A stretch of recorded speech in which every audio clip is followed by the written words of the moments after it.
Story ഇട്ടുണ്ടായിരുന്നല്ലോ, unexpected.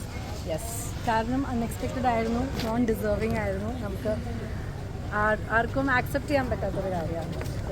Aryan കപ്പടിക്കുന്നൊരു പ്രതീക്ഷ ഉണ്ടായിരുന്നു മനസ്സിൽ? കപ്പ് അങ്ങനെ നമ്മൾ ചിന്തിച്ചിട്ടില്ല. നമ്മൾ വിക്ടറീൻ്റെ കാര്യം അത് പ്രേക്ഷകരാണ് ഡിസൈഡ് ചെയ്യുന്നത്, റൈറ്റ്? പക്ഷേ ഡിസേർവിംഗ് ആയിട്ടുള്ള പ്ലേസ് എവിക്ഷൻ നമ്മൾ ഡെഫിനറ്റ്ലി ഡിസേർവിംഗ് അല്ല. നെക്സ്റ്റ് വീക്ക് എന്താണെന്ന് നമുക്കറിയില്ല.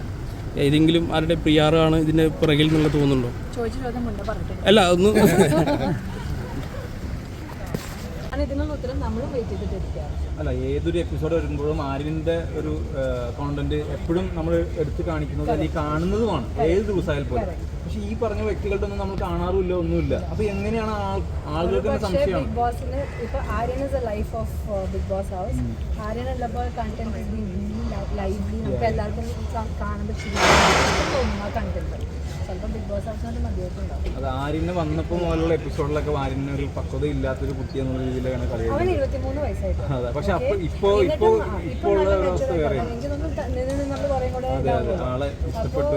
അപ്പോൾ ഒരു 23-year-old ബോയ് ഹാൻഡിൽ ചെയ്യാവുന്ന ഏറ്റവും ബെസ്റ്റ് രീതിയിൽ അവനെ ഹാൻഡിൽ ചെയ്തിട്ടുണ്ട്. ഇപ്പോൾ ഒരു കാര്യം മനസ്സിൽ വെച്ചിട്ട് ശരി നമുക്ക് അവരെ പുറത്താക്കാം, അങ്ങനത്തെ ക്രിക്കറ്റ് മൈൻഡ് ഇല്ലാണ്ട് നല്ല രീതിയിൽ അവനെ ബെസ്റ്റ് രീതിയിലാണ് അവൻ ചെയ്തിട്ടുള്ളത്. അപ്പോൾ ചിലപ്പോൾ അത് ബെസ്റ്റ് അല്ലായിരിക്കും വേണ്ടത്. ഇപ്പോൾ ടോപ്പ് 5 ആരൊക്കെ വരുമെന്നാണ്? ഇനിയിപ്പോൾ രണ്ടുപേരും കൂടെ പോയി ടോപ്പ് 5 ആവില്ല. അപ്പോൾ അടുത്ത ആഴ്ച ടോപ്പ് 3 ചോദിച്ചാൽ എനിക്ക് ഇപ്പോഴത്തെ ഒരു വെച്ചിട്ട് എനിക്കറിയില്ല. പക്ഷേ എനിക്ക് തോന്നി PR-ഉം എല്ലാതും വെച്ചിട്ട് അനുമോൾ ഉണ്ടാകുമായിരിക്കും. അല്ല, PR മാത്രമാണ് ഉണ്ടാവുക. ബിക്കോസ് എൻ്റെ സംബന്ധന അത് ഞാൻ പറയില്ല. ബിക്കോസ് അനുമോളിനെ സ്നേഹിക്കുന്ന ഒരുപാട് പ്രേക്ഷകരുണ്ട്. അപ്പോൾ ഞാൻ ഒരിക്കലും കമൻറ്റ് ചെയ്യുന്ന ഒരാളല്ല. പക്ഷേ ഡെഫിനറ്റ്ലി ഇപ്പോൾ ടാസ്ക്സ് ഒക്കെ ആണെങ്കിലും അധികം നമുക്ക് അറിയാമല്ലോ ആരൊക്കെ ജയിക്കണമെന്ന് നമുക്കറിയാമല്ലോ. അപ്പോൾ അതിൻ്റെ ഒരു കാര്യം വെച്ചാൽ നമുക്ക് നമ്മുടേതായിട്ടുള്ള ഒരു കാൽക്കുലേഷൻ ഉണ്ടാവും. പക്ഷേ ഞാൻ വേറൊരു കണ്ടസ്റ്റൻറ്റിനെ കുറിച്ച് ഞാൻ പറയാൻ ആഗ്രഹിക്കുന്നില്ല. Because everybody is doing their best. ഇപ്പോഴത്തെ ഒരു അവസ്ഥയിൽ may be it could be Anumol, Akbar and Noora for sure in top 5 ഉണ്ടല്ലോ. അപ്പോൾ ടോപ്പ് 3 പറഞ്ഞു. അതിൽ ടോപ്പ് അതിന് 3 പേരും ഞാൻ പറഞ്ഞു. അങ്ങനെയെങ്കിൽ ബാക്കിയുള്ള 4 പേരും കൂടെ ഉണ്ടാവുമല്ലോ. പെർഫോമൻസ് അടിപൊളിയായിരുന്നു ആക്ച്വലി. അല്ല, അവൻ അതിൻ്റെ അകത്ത് കയറിയത് തന്നെ പിന്നീട് വെച്ചാൽ മലയാളം അറിയാത്ത ഒരാൾ 85 ദിവസം നിൽക്കാന്ന് പറഞ്ഞു സംഭവിക്കണം. അത് അടിപൊളിയായിരുന്നു. പക്ഷെ ഒരു ഇപ്പോൾ എവിക്ഷൻ ആയതൊരു വിഷമമുണ്ട്, സംഭവമുണ്ട്. അൺഫെയർ ആയിട്ട് തോന്നുന്നുണ്ടോ?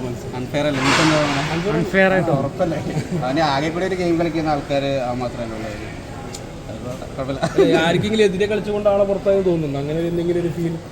അവൻ ആർക്കും എതിരായിട്ട് കളിച്ചിട്ട് എനിക്ക് തോന്നിയിട്ടില്ല. അതിൽ അങ്ങനെ ഒരു പേഴ്സണൽ കരുതി വെച്ചിട്ട് ആരായിട്ട് കളിച്ചായിട്ട് എനിക്ക് തോന്നിയിട്ടില്ല. അല്ല, ഈ അവസാനം ഈ ക്യാപ്റ്റൻ ആയ സമയത്ത് ഒരു അത് ആക്ച്വലി ഒരു ബിഗ് ബോസിന്റെ മൂവായിട്ടാണ് എനിക്ക് തോന്നിയേക്കണേ. എന്തായാലും അതൊരു കണ്ടന്റ് ആണല്ലോ, 3 പേരെ ക്യാപ്റ്റൻ ആയി കഴിഞ്ഞാൽ ഫസ്റ്റ് ടൈം അത് മനസ്സിലാവും. അത് പാളിയെന്നല്ലേ? അതെനിക്കൊരു ചെറിയ ഡൗട്ട് ഉണ്ട്. അപ്പോൾ അതിൽ അത് ചിലപ്പോൾ അവനും ചിലപ്പോൾ തോന്നിയിട്ടുണ്ടാവും. ആക്ച്വലി അവനല്ലേ ബാക്കി 2 പേരും ചെയ്തിട്ട്. ഞാനിത് ആദ്യമായിട്ടാണ് എനിക്കൊരു വർഷമാണ്. അല്ല, മൊത്തം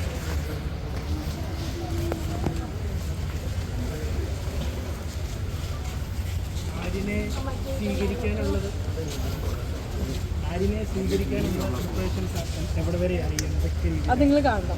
ബിക്കോസ് നമ്മളെല്ലാവരും ആര്യനെ സെലിബ്രേറ്റ് ചെയ്യാൻ പോവാം. കാരണം he did such a graceful job. അടിപൊളിയായിട്ട് പെർഫോം ചെയ്തിട്ടുണ്ട്. That's why we are all here for him. അതെ, യെസ്.